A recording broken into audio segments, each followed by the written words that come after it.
episode 73 of the Lads Talking Footy podcast. As always, myself, Sam, joined by Jordan Tana, mate. You're looking tan, you're looking fresh. What have you been up to lately? I've just been in Titans country, man. I actually got home last night, and now I'm up in Kerikeri, which is like the nicer part of New Zealand, but it still ain't nothing on bloody Gold Coast. I came in and I felt the pinch of the cold like as soon as I hit that airport. So I'm a little bit de-buzzed to be back, but yeah, at least I'm looking somewhat moldy now. I mean, people keep like asking me, "Oh, are you moldy?" And I'm like, "Oh, well, apparently." But now I got somewhat of a little tan to like make up for it. Yeah, I was a bit jealous when I seen the photos of you over in that sunshine because it's been sunny here in Melbourne, but it has been fucking cold at the moment. So I'm looking forward to when that sun finally breaks through that icy tip freeze that's going on at the moment. Mate, semi-finals footy. What's that? Also, just happy birthday for you as well. Yeah, Turning the big 35 today. No. Yeah, we were talking about that before. The dreaded 3-0 is just around the corner for us. But yeah, I appreciate that, man. And hopefully my Manly Seagulls can come up with a little late birthday surprise on the weekend, which we'll get to in the preview. But semi-finals footy are here. It is just around the corner. And the All Blacks, they kick off their Bledisloe Cup campaign, mate. So they take on the Wallabies at a core stadium this Saturday. We've won 6 straight games against them, and at a core, we have actually won our last 4 straight games against them. They haven't beaten us here since 2016. We haven't lost a Bledisloe Cup since 2003. I put that little list up on our social media, and I had to drop the font size down quite a bit just to fit that actually in. What are you expecting in this one? So the Aussies are going to be really hurting after their last performance against Argentina, where they conceded 67 points. They looked obviously terrible in that game, especially in the second half, where their defense just completely broke down, and Argentina were able to get a lot of fast play and then really capitalize on that fast play as well by like stretching the edges, which is a strength of the New Zealand team as how we've been looking in the campaign so far this year. But I think they're going to be really up for this, but I still see us as a real cut above in quality. So there was a lot of strengths to take away from this New Zealand team based on their performances in South Africa. I thought our set piece was like relatively good considering we went up against a pretty physical pack in South Africa. And then also like our physicality up front with the pod play was really good as well. So yeah, I'm actually expecting us to do pretty well here. I think we're going to struggle at the start because Australia is going to come out hot and they're going to have their moments. And I think it might be a little bit of a tit for tat affair. But then in that second half, I expect us to get a couple tries, strengthen the gap, and then I could see us winning by anywhere between 10 to 20 points. So I'd say something like that for the All Blacks. I'm pretty confident in us. Yeah, I kind of agree with you, man. I feel like this is kind of cliche to just come out and sit on the fence and say it's either going to be a real tough battle out there or it is going to be a bit of a blowout on the All Blacks side of things. I think I'm leaning a little bit more towards like a bit of a tough contest in that first matchup between us and them. I feel like they're going to leave nothing back. They're going to come out firing, and it is at a core stadium as well, so they will have somewhat of a home atmosphere or home crowd backing behind them. I think one thing that's kind of underestimated about this as well is Joe Schmidt for them. He's been fantastic since he took over for them, which we saw early on in their first couple of test results as well. And he will have a few tricks up his sleeve on how he wants to attack this All Blacks pack and sort of where they want to actually maneuver us around, or they see a few key weaknesses as well. Obviously, the team naming, it won't happen until, I'd say, Friday for us. It will be very interesting to see where we go in terms of the game conductor. Both of us, we said, I think it was last show, we're kind of interested to see if maybe they pull trigger on Harry Plummer. So it will be interesting to see what they do there and what our bench makeup will be too, because if it is going to be real tight and grinded out sort of affair, what's going to be that impact coming off the bench for us and the likes of Anton Leonard-Brown, potentially D-Mac as well instead of Beauden Barrett. It'll be interesting to see what we get a look at the back there. But I do agree with you, mate. I think this will be an arm wrestle. And if it is going to blow out, it'll be in that last sort of 20, which is what I want to see from the All Blacks. And that's what Razor was sort of known for with the Crusaders as well. So I hope we can tick a few boxes off here, mate, because it's been a bit of a bleak kind of start the campaign. And we want to be heading into that Northern Hemisphere tour, rocking and rolling. And that record with the Bledisloe Cup, that needs to just keep continuing. I've got one question for you this week. Earlier on in the week, the Sharks tried to dispute playing their finals game at a larger venue. to be able to play at Shark Park, which actually holds 13,000 at the moment. I think the capacity of it in total is 18,000, but they're doing renovations on it at the moment, which is their max capacity is 13,000 there currently. I believe the threshold that the NRL look for is either between that 20k to 25,000. We saw that conversation happening with the Warriors last year. They were going to have a home final at Mount Smart. There was word of it potentially being at Eden Park.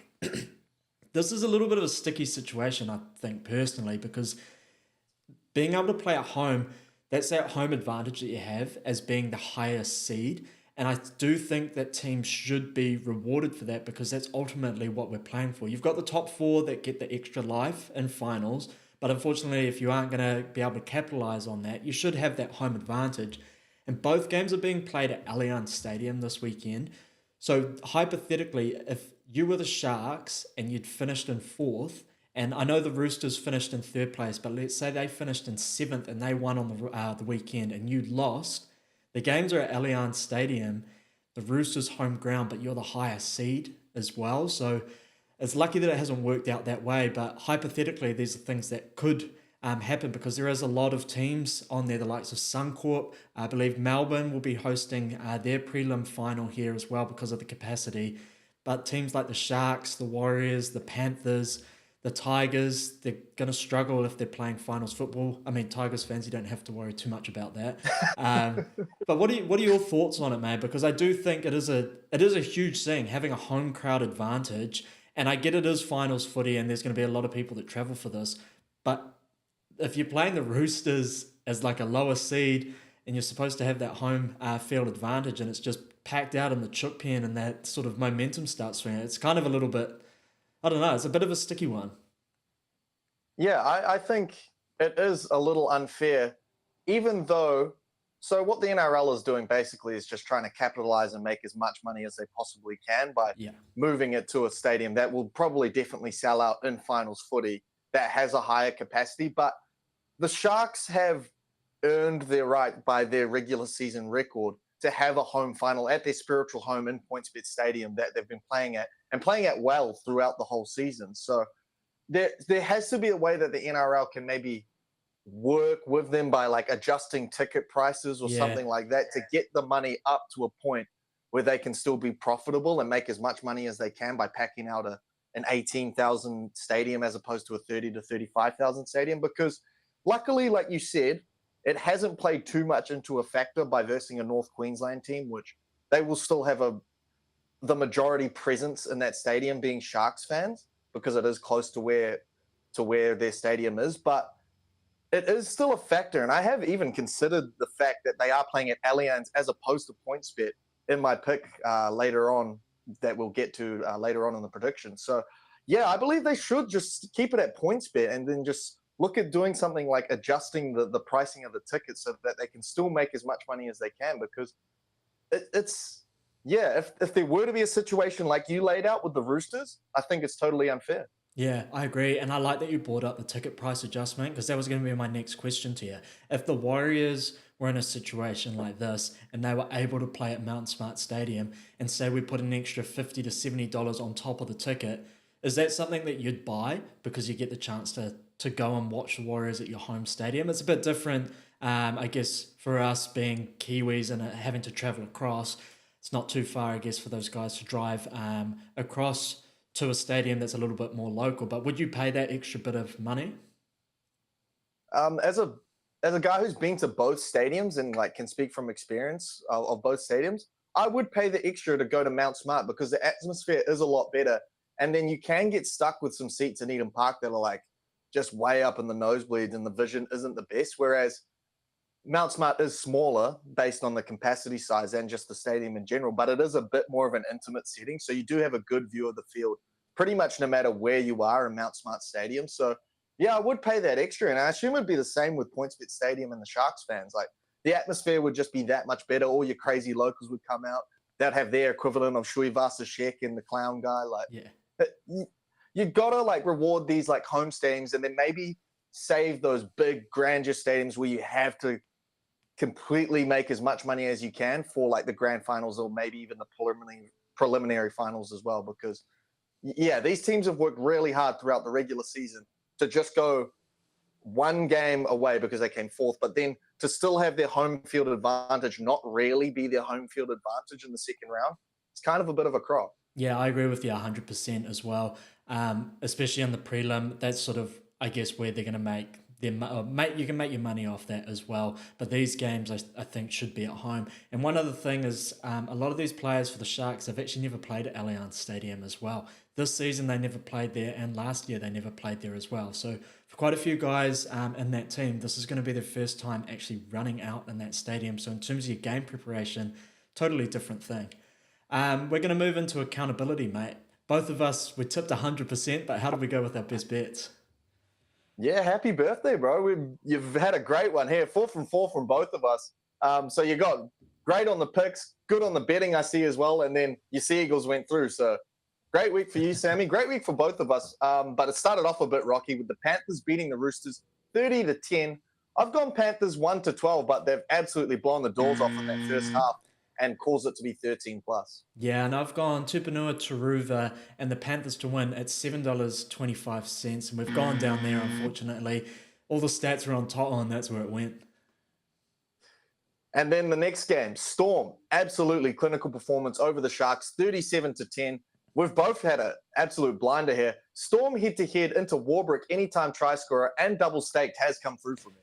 Nice, great punting there. I've gone Warbrick, first, second, all third try scorer. He snuck in that third try scorer for me. And the Storm's 13 plus at $6. That was an unreal atmosphere down there as well at Amy Park. And I've got my fingers crossed that the Manly Seagulls are going to be able to saw their way up in here into Melbourne next week. Very nice. And then Cowboys, absolute cracker of a game against the Knights up there in Townsville, beating them 28-16. Just come through with me for the Cowboys 1-12. Thankfully for me, but I see you've missed an absolute doozy by the dreaded 1 point. Yeah, so I've had Murray Taulagi, Kyle Felt. They've both come in as try scorers. And my normal big three target is Scotty Drinkwater. And I decided to leave him out and put that little strawberry bomb boy in there, Tommy Dead. And he scores the last try. So we get the tick, tick, tick on the try scorers. And then I went Cowboys 13 plus. And unfortunately, they have won by 12 points. That was $15.75. And I double staked it as well. So unfortunately, we go down there by 1 point. Damn, that is brutal because I'm thinking that probably would have been one of the best single bet collects of the season. So absolutely brutal from the rugby league gods there. But they've rewarded you here. Seagulls beating the Bulldogs 24-22. I've gone Seagulls 1-12, a late cooler try, helping that get over the line for me. Nice. I've gone Hopewade into Manly to win at $3.25. We don't go there. Hopewade, unfortunately, he was just manhandled throughout that whole game.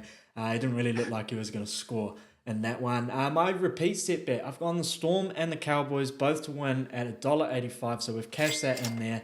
And the 40-20 bets, I've gone Warbrick, Taruva, Felt, and Hopewade. Unfortunately, we go down there. Total unit collective 2.85 for the week, which brings us up to 79.59 for the season.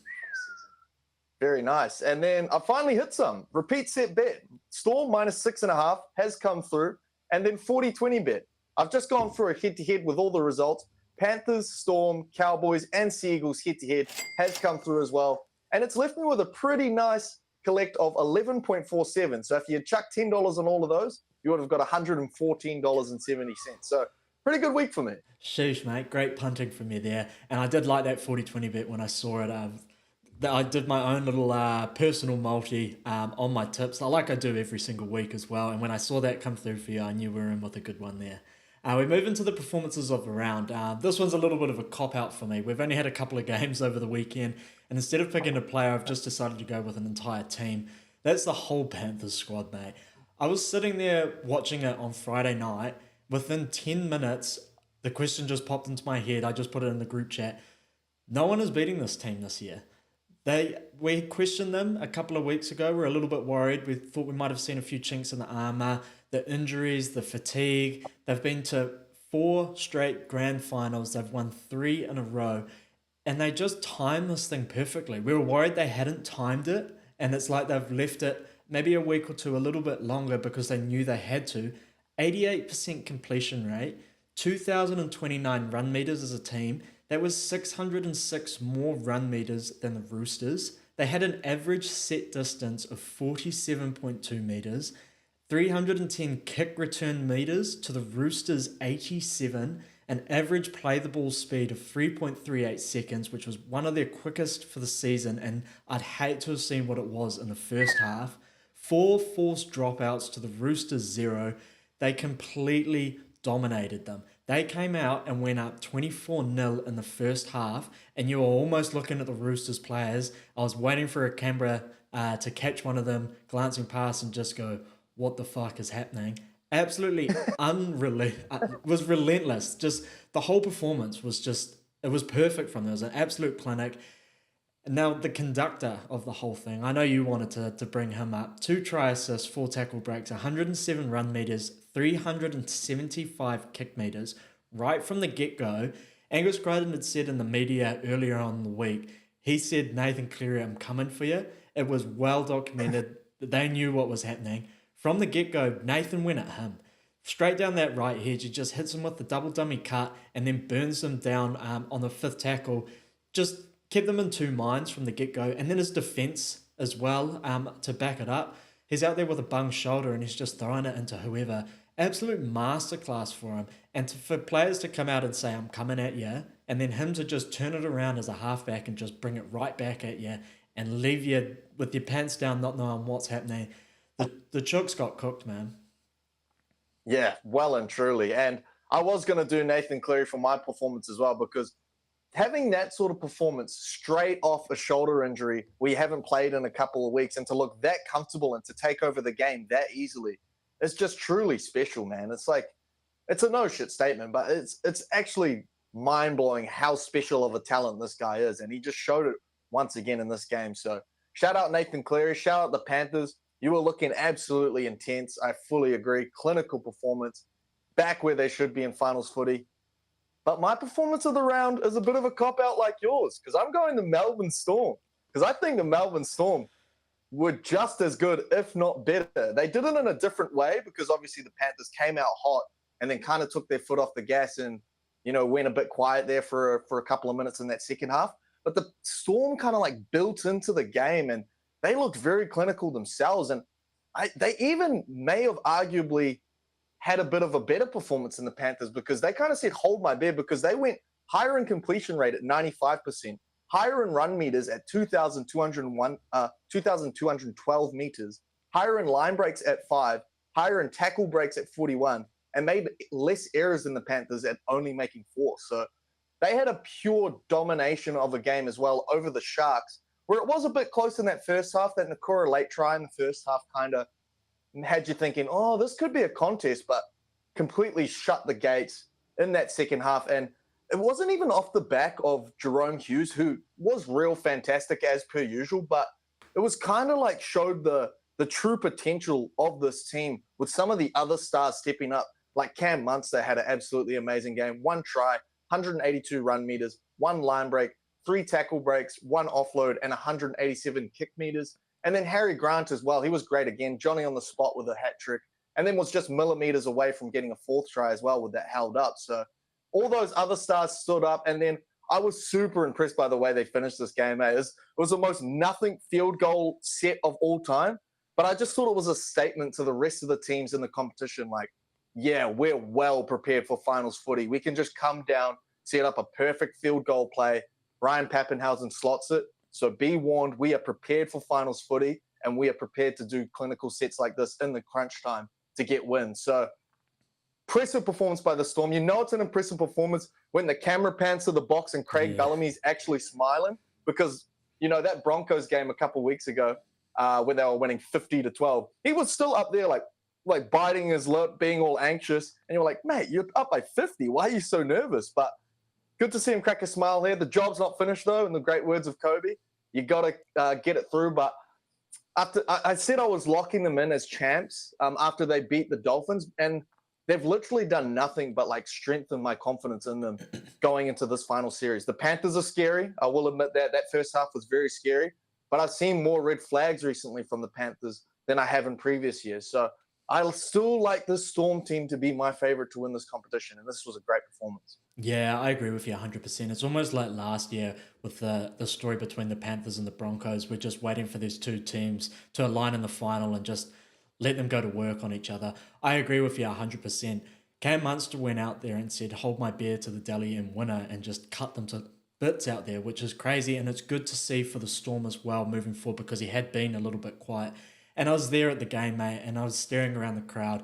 There's probably like 10 minutes left to go, and half the Storm fans had their hands down their pants, were just playing with themselves.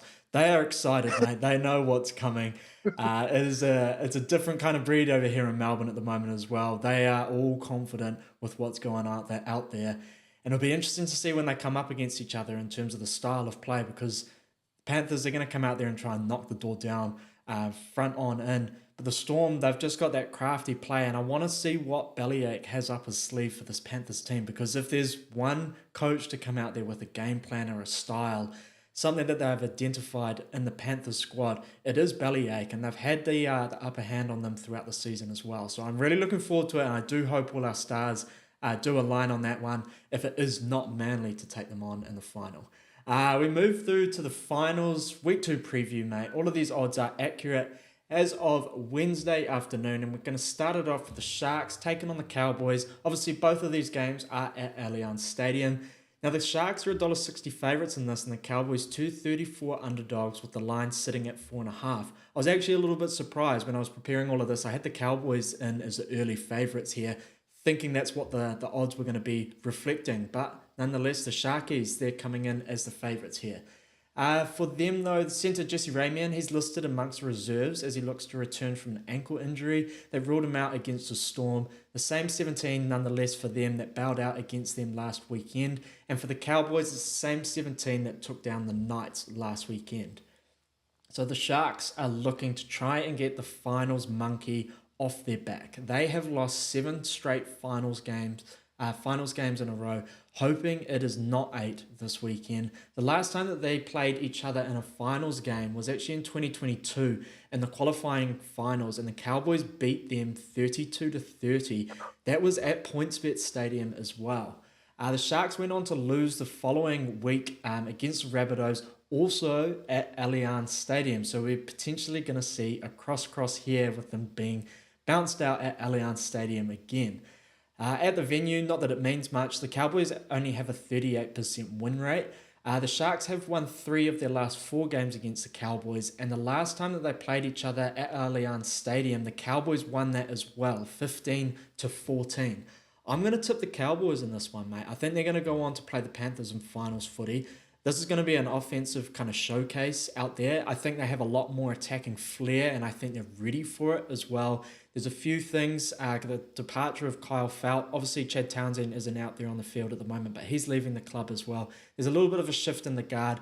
Tommy Dearden's been fantastic this season, and I think this is a game where he can really step up along with Drinkwater, Cotter, all of their leaders. Whereas the Sharks, I just don't think they've figured it out, and I think it all starts up front as well. Nico plays a lot better when he's got advantage line, when they're making that advantage line and the quick play the balls off the back of it. I think him and Trindle are kind of they're conflicting a little bit too much as well. I want it to be the Nico show, because when it is the Nico show, we saw the Dally M winner and we saw everything else, and it was just the finals he had to tick off. I think the addition of AFB will be fantastic for them next year, but I think they're going out, man. Yeah, so when I was looking at the results, the Cowboys won the last meeting 30-22, but they did lose at PointsBet 42-6. But luckily for the Cowboys, this game isn't at PointsBet, and we've already alluded to that. It's at Allianz, which is, still the hometown for the Sharks, like we said, but it's not their spiritual hometown. And then also, if you look at that result, it was an injury-depleted Cowboys. So they showed the Cowboys at full strength can turn that result, and did. And then the Cowboys last week just looked a bit better because they dug deep to get that win over the Knights, and the Knights played pretty good themselves. And they've now won 4 straight, and like you said, their attack is clicking on all cylinders, averaging 38 points per game over that stretch, whereas the Sharks were well and truly outclassed by the Storm last week. They got shown kind of the level to where they're at in this competition and their title hopes, and that might have actually done a lot of harm to their confidence in this competition. And now they've lost 2 of their last 3 games. So I do worry about the massive pack that the Sharks do have and the problems that they may be able to cause up front on the Cowboys.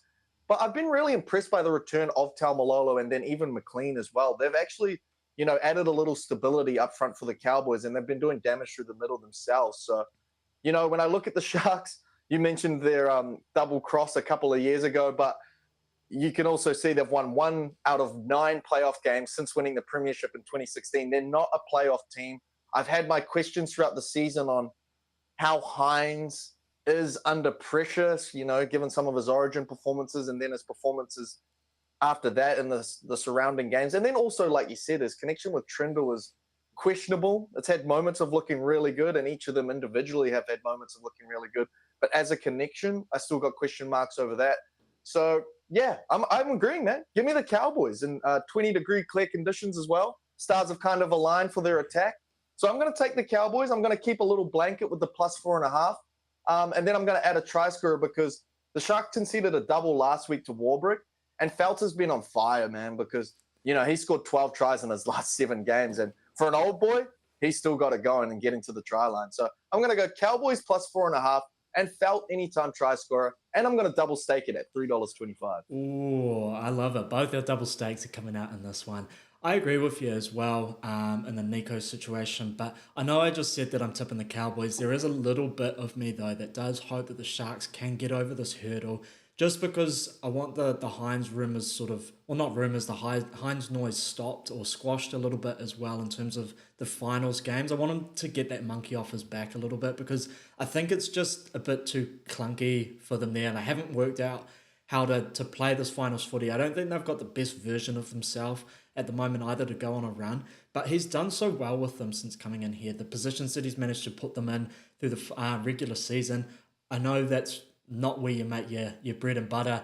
It's finals where you ice your cake, but yeah, I do hope he does get that monkey off his back. You brought up some try scorer stats on Kyle Felt before. He's actually scored 7 tries in 7 games against the Sharks as well. Ronaldo Mulitalo, he's scored 6 tries in his last 4 games against the Cowboys. The last 4 games between these two teams have gone over the total points line as well. So I'm going to go Mulitalo, Kyle Felt, and the total points over 45.5 at $4.33. I'm going to double stake that one as well. Now to end it off, mate. Roosters, they take on Manly at Allianz Stadium. I'm on a strict diet this week, mate. I've said all week, all we're having in the house for dinner is roast chook.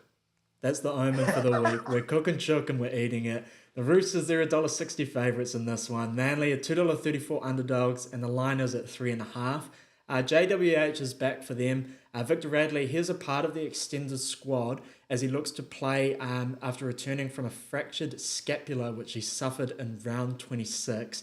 That's going to be nasty if he goes out there and fronts up in the middle. Nat Butcher, he goes back to the bench to join Wong, Lenu, May, and Zach Docker-Clay. He drops to 18th man. For Manly, the same 17 that they rolled out last week. Jason Saab is still sidelined despite rumours that he might play in this one. So this will be the 43rd meeting between these two teams. Manly have won 22 and the Roosters have won 20 of their total games matched up against each other. The last 4 games between these two have been split with 2 wins each. The season was split with 1 each winning as well between them. I'm going to back Manly out. It is my team. I wasn't convinced with how they played last week, and I wasn't convinced how they played against the Roosters the last time they matched up. But we came out and we dominated the Bulldogs, not last weekend, the time that we'd played them previously, so they knew sort of what to expect. I know it's finals footy and they came out with a different kind of venom, but I feel like this is what we might see this time around as well. The Roosters really dominated us up front last time, and I'm expecting them to really take it to them in the middle in there. I really want to see Paseka have a massive game. Hamole was unreal on the weekend. I want to see that same aggression and that same determination as well, because I haven't seen him play a game like that where he really goes after it. He took that battle between him and Kikau real personally, and now up against Angus Crichton as well. It's going to be a real fireworks are going to fly out on that edge there. We need a full deck of cards though to push the Roosters, so I do hope that Tommy Turbo, I hate it when I see it, like, full credit to him. He's obviously out there and unreal what he's going through and still managing to front up on the field. But I don't like when the cameras pan across and you look at him and you see him with that just that look on his face of you can see he's in pain, and I know he's really pushing it, but you need a healthy enough turbo or healthy enough someone out there to really push it to them, because they got some aerial threats in this team and they do like to spin it out onto those edges. So we saw him in a one-on-one tackle situation on the weekend. He just did not look all there. So it's going to be interesting. I think the difference, though, will be DCE's kicking game in this one. You look at the Roosters and off the back of their yardage carries in terms of the wingers in their pack, Melbourne nullified that on the weekend. Dom Young, I think it was, he's reached 100 running metres every game this season, all bar 4. And that was the 2 games, one game where he got injured, one game where he got suspended, the other 2 at each time that they've played the Panthers. So they identify that and they target him because they know that he's going to be their meter reader. So I hope that we get up there and shut them down right from the get-go. But give me Manly in this one, mate, because I do hope that they get this dub, and then they can come up here to Melbourne and take on the Storm on an absolute classic. I tell you what, it's your birthday week, so you can have whatever you want for dinner, man, for the whole week. If you want cooked chook, you can have it. And I'll tell you what, because it's your birthday, I will hold hands with you. I'll have cooked chook as well. I don't know how good cooked eagle tastes, but I'm not even going to bother trying it. I am going to hold hands with you because I like the Seagulls in this one, especially as underdogs. You know, you look at their last meeting, which you brought up, they lost by 4 points, which the line is sitting at that plus 4.5. So that is pretty juicy. And then actually beat them 21-14 earlier in the year with a near full strength team. And, you know, that last game where it was 34-30, there was a bit of a squad mix up and there was a few injuries for the Seagulls. And now it's actually the Roosters that are dealing with the injuries, and they might have a squad where they have to sort of mix things around, which they kind of have done here. And they're still waiting on some guys with Radley, like you said, as well. So I actually don't like it for them. And the injuries have really hurt them on attack, you know, Sam Walker being the main one in that department, especially in the strike zone, whereas they have scored 12 or less in 2 of their last 3 games since the injuries, and only running up a score on the Rabbitohs, who finished second to last in the standings. So, yeah, the Roosters have red flags, whereas the Seagulls, you know, they didn't look super impressive last week. They were kind of lucky to get away with the result against the Bulldogs with some last-minute tries and stuff. But they have been, even in losses, they've been inconsistent kind of results-wise. But even in losses, they've scored 20 or more points in their last 5 games. So I tell you what, I'll take that Seagulls attack. It's meant to be another hot 20-degree clear condition night. And it bodes well for the Seagulls. And that, you know, the stats suggest with the losing by 4 and then winning in the games this year, that the handicap is juicy enough to take. So I'm agreeing with you, man. I'm going to take the Seagulls. I'm joining the Bird Gang for the 2nd week in a row. And then I'm looking at some try scorers as well, because Garner and Luai crossed for 3 tries last week on that left edge. And I think some opportunities could be for Tommy Talau on that left wing spot as well, because he has scored 9 tries in his last 9 starts as a winger. So I'm going to go Seagulls plus 4.5 and Talau anytime try scorer at $3.40. Nice. I like it, man. I like it. And I feel like that might be a little bit of a good omen. We went 4 for 4 on the tips last week, agreeing on every single one. If we're going to agree on every single one here, it's going to be very interesting come tipping in the finals footy. For me, my best bet in this one is Daly Cherry Evans. He's actually scored 1 try, or at least 1 try, in 4 of Manly's last 7 games against Roosters. And Teddy has scored in 6 of his last 7 games at Allianz Stadium. So I'm going to take Daly Cherry Evans and Tedesco, both anytime try scorers, at $8.25. My best bets for this one, we got Felt, Mulatalo, and points over 45.5 at $4.33 double staked. And I've got DCE and Teddy, both anytime try scorers, at $8.25. And then I've got Cowboys plus 4.5 into Felt anytime try scorer, double staked at $3.25. And then Sharks 4.5. Oh, it's not Sharks. Seagulls plus 4.5 into Talau anytime try scorer at $3.40. Nice. Kyle Felt, mate, he was a great friend of the show earlier on in the season. He became another friend partway through the season, and I feel like we're just going to absolutely pound the crap out of him to finish off the show, because we've got the repeat set bets and the 40-20 bets, and I'm hoping that the stats don't lie. He's scored at least 1 try in his last 7 games for the Cowboys. I'm backing him anytime try scorer at $1.70 for my repeat set bet. Very nice. And I'm going to stick with that Cowboys game for my repeat set bet as well. I'm just going to stick with them at that line, plus 4.5 at $1.87, because I like their chances in this game, and I think you're getting good value in finals footy with a 4-point line. So I'm going to take Cowboys plus 4.5. Nice. And I hate putting all my eggs in one basket. I always find myself I'll end up doing this when I really fixate on something. I just think it's a real good one. And sometimes when they pay off really nicely. Sometimes they don't. But my 40-20 bet, Kyle Feltz actually scored the first try in the Cowboys' last 3 games as the underdog. So I'm backing him to score the first try here in this one, and you can get it at $9. Wow, juicy odds. I like that. And speaking of eggs all in one basket, I've kind of gone along the same theme here. I'm actually going the same tactic as I did last week because it seemed to work pretty well. Just picking the head-to-heads. I'm going Cowboys head-to-head, into Seagulls head-to-head at $5.76. So a higher value than last week with 4 results. So, yeah, I'll take that. Yeah, it could be an underdog week, man. Could be an underdog week. Oh, well, that concludes another one. Enjoy the Bledisloe Cup on the weekend, the finals footy, and we'll see you guys all next week.